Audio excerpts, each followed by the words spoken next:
여호와는 나의 목자시니 나에게 부족함이 없으리로다. 시편 23편 1절의 이 고백은 인류 역사를 통틀어 가장 많은 사람의 영혼을 위로하고 가장 깊은 절망의 늪에서 건져 올린 기적의 문장입니다. 여러분, 혹시 세상의 소음에 지쳐 어디론가 숨고 싶을 때가 있으십니까? 복잡한 인간관계, 끝없는 경쟁, 불투명한 미래 때문에 가슴이 턱 막힐 때 우리는 본능적으로 쉼을 찾습니다. 하지만 막상 쉴 곳을 찾아도 마음의 불안은 쉽게 가라앉지 않습니다. 오늘 우리가 만날 시편 23편은 바로 그 영혼의 안식처, 세상이 줄 수 없는 진짜 평안이 있는 푸른 풀밭과 쉴 만한 물가로 우리를 안내하는 초대장입니다.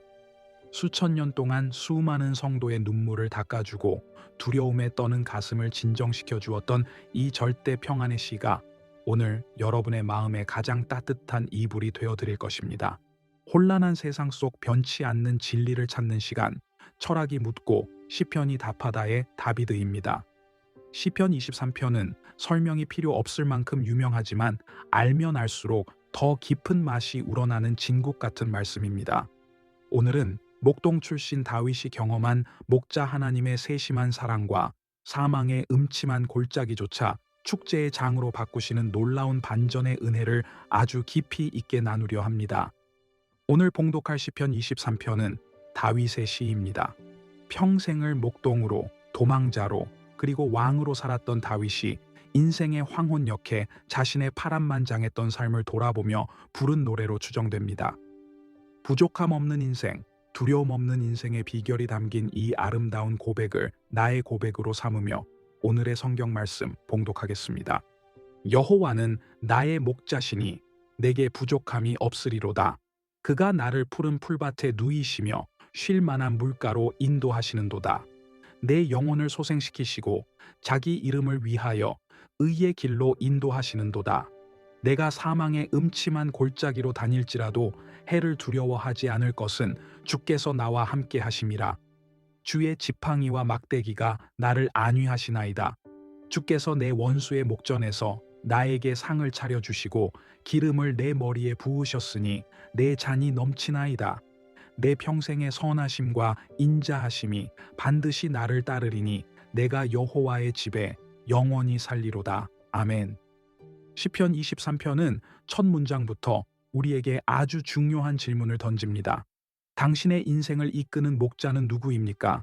다윗은 주저없이 여호와는 나의 목자신이라고 고백합니다. 여기서 가장 중요한 단어는 바로 나이라는 단어입니다. 하나님은 온 우주의 목자이시지만 동시에 나와 1대1의 관계를 맺으시는 지극히 개인적이고 친밀한 목자이십니다. 사실 양은 참 연약한 동물입니다. 시력이 아주 나빠서 바로 앞밖에 보지 못하고 방향 감각이 없어서 목자가 없으면 길을 잃고 헤매다가 굶어 죽거나 맹수의 밥이 되기 십상입니다. 다윗은 자신의 연약함을 솔직하게 인정했습니다. 하나님, 저는 스스로 길을 찾을 수 없는 양입니다. 주님이 저를 이끌어 주셔야만 살 수 있습니다.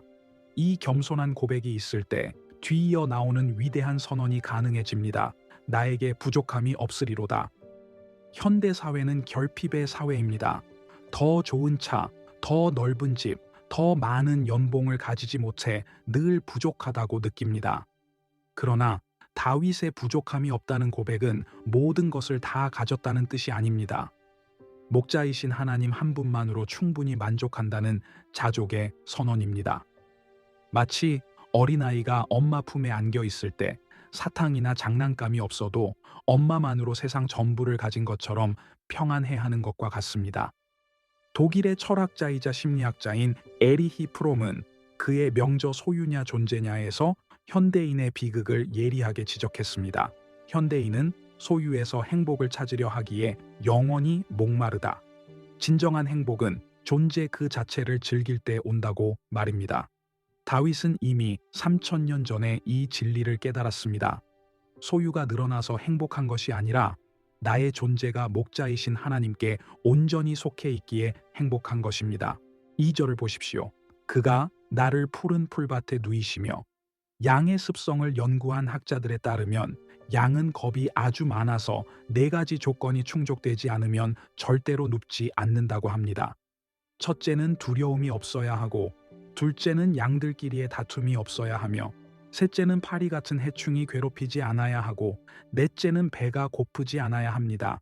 그러니 양이 풀밭에 다리를 뻗고 편안하게 누웠다는 것은 목자가 이 모든 복잡한 문제들을 완벽하게 해결해 주었다는 증거입니다. 하나님은 우리를 쉴 틈 없이 몰아붙이는 분이 아닙니다. 세상은 더 달려야 해. 지금 쉬면 뒤처져라고 채찍질하지만 우리 목자님은 이제 좀 쉬어라. 내가 다 지켜줄게라며 우리를 눕게 하십니다.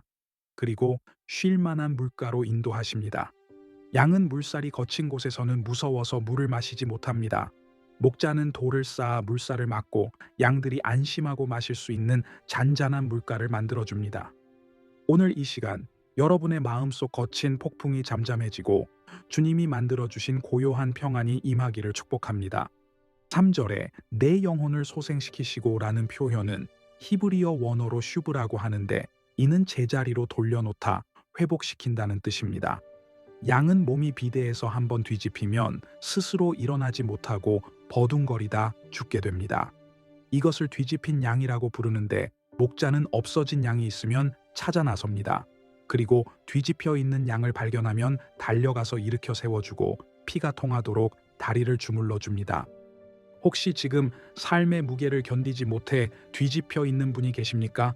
아무리 발버둥 쳐도 일어날 수 없어 절망하고 계십니까? 걱정하지 마십시오. 목자 되신 주님이 여러분을 찾아내어 다시 일으켜 세우시고 마비된 영혼의 생기를 불어넣어 소생시키실 것입니다. 이제 4절부터는 분위기가 바뀝니다.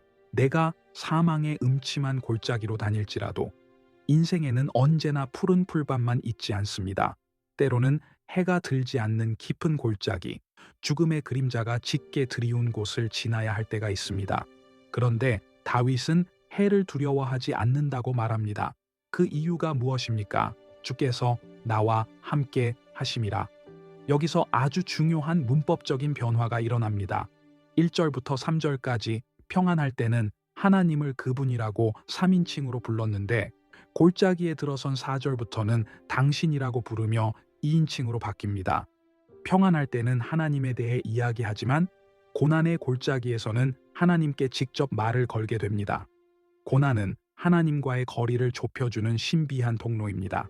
골짜기의 어둠 속에서 우리는 목자의 숨소리를 더 가까이 듣게 되고 그분의 옷자락을 더 꽉 붙잡게 됩니다. 주의 지팡이와 막대기가 나를 안위하시나이다. 여기서 지팡이는 끝이 둥글게 굽어 있어서 구덩이에 빠진 양을 건져내는 도구이고, 막대기는 맹수를 쫓아내거나 양의 털 속에 숨은 상처를 살피는 짧은 몽둥이입니다. 이것은 하나님의 인도하심과 보호하심을 상징합니다. 여러분, 때로는 하나님의 간섭이 지팡이처럼 나를 잡아당기는 것 같고 막대기처럼 징계하는 것 같아 아플 때도 있습니다. 하지만 그것은 나를 괴롭히려는 것이 아니라 나를 살리기 위한 목자의 사랑입니다. 잘못된 길로 가지 않도록 톡톡 치시는 그 손길이 있기에 우리는 골짜기에서도 안전할 수 있습니다. 5절은 놀라운 반전의 드라마입니다. 주께서 내 원수의 목전에서 나에게 상을 차려주시고, 배경이 골짜기에서 왕의 연회장으로 바뀝니다. 그런데 그 잔치 자리에 불청객이 있습니다. 바로 원수입니다. 하나님은 원수들을 다 제거한 후에 상을 차려주시는 것이 아니라 원수들이 시퍼렇게 눈을 뜨고 보고 있는 바로 그 앞에서 보란 듯이 밥상을 차려주십니다. 이것이 무슨 뜻입니까? 이 사람은 내 것이다. 내 사랑하는 자녀다. 그러니 누구도 건드리지 마라. 라는 공개적인 선포입니다. 원수들이 아무리 우리를 공격하려 해도 하나님이 차려주신 승리의 식탁을 엎을 수는 없습니다. 우리는 원수들 앞에서 주눅드는 것이 아니라 오히려 여유롭게 만찬을 즐기는 승리자입니다. 기름을 내 머리에 부으셨으니 내 잔이 넘치나이다. 고대 목자들은 양들이 해충 때문에 괴로워할 때 양의 머리에 기름을 발라주었습니다. 그러면 파리가 미끄러져 앉지 못하고 상처가 치유되었습니다. 또한 잔치에서 귀한 손님이 오면 머리에 향기로운 기름을 발라주었습니다. 하나님은 우리를 죄인 취급하지 않으시고 가장 존귀한 VIP로 대우해 주십니다. 세상은 우리를 쓸모없다고 밀어내도 하나님은 너는 내 존귀한 자녀다라며 성령의 기름을 부어 주십니다. 그때 우리의 잔은, 우리의 행복은 찰랑거리는 정도가 아니라 흘러 넘치게 됩니다. 마지막 6절은 다윗의 평생을 건 확신입니다. 내 평생의 선하심과 인자하심이 반드시 나를 따르리니. 여기서 따른다는 히브리어 단어는 단순히 졸졸 따라오는 것이 아니라 맹수가 먹잇감을 쫓듯이 맹렬하게 추격한다는 뜻입니다. 이 표현이 얼마나 감동적인지 모릅니다. 하나님의 선하심과 인자하심이 내 뒤를 맹렬하게 추격해 온다는 것입니다.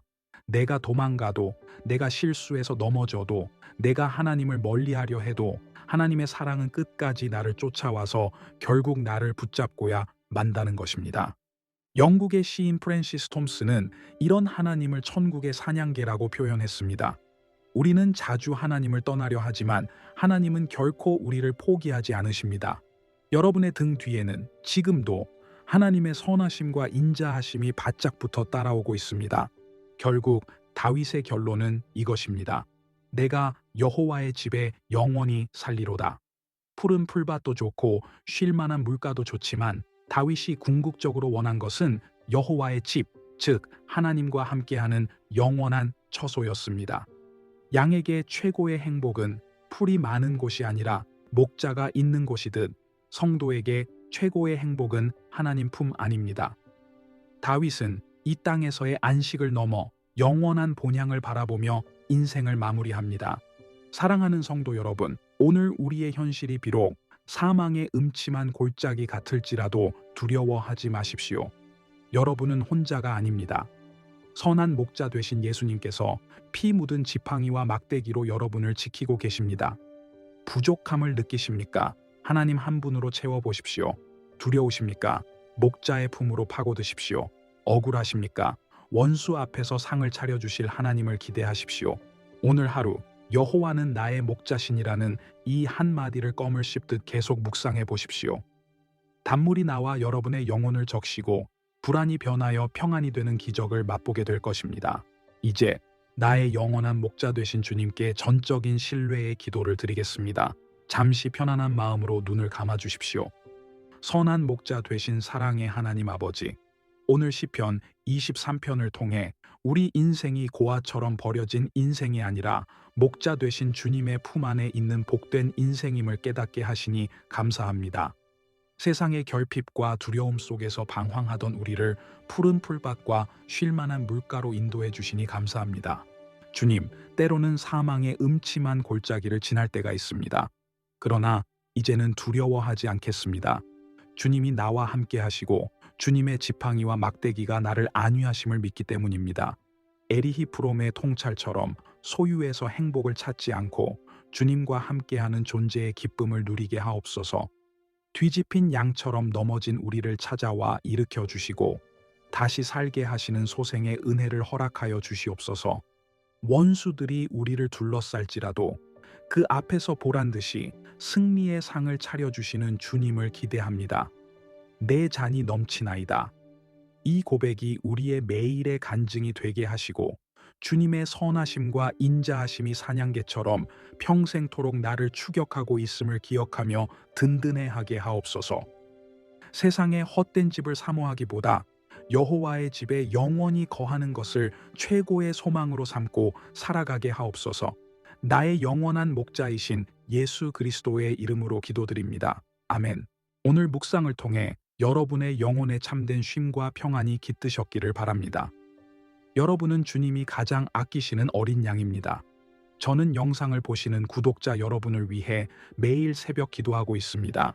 지금 골짜기를 지나고 계시다면 혹은 잔이 넘치는 은혜를 나누고 싶다면 댓글이나 영상 설명란에 구글 폼으로 보내주십시오.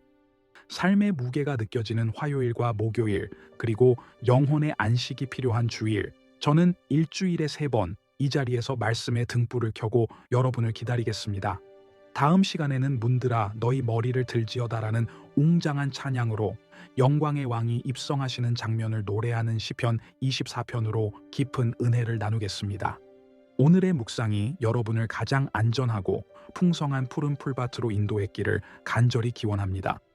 여러분의 목자는 능력의 하나님이십니다. 감사합니다. 아멘.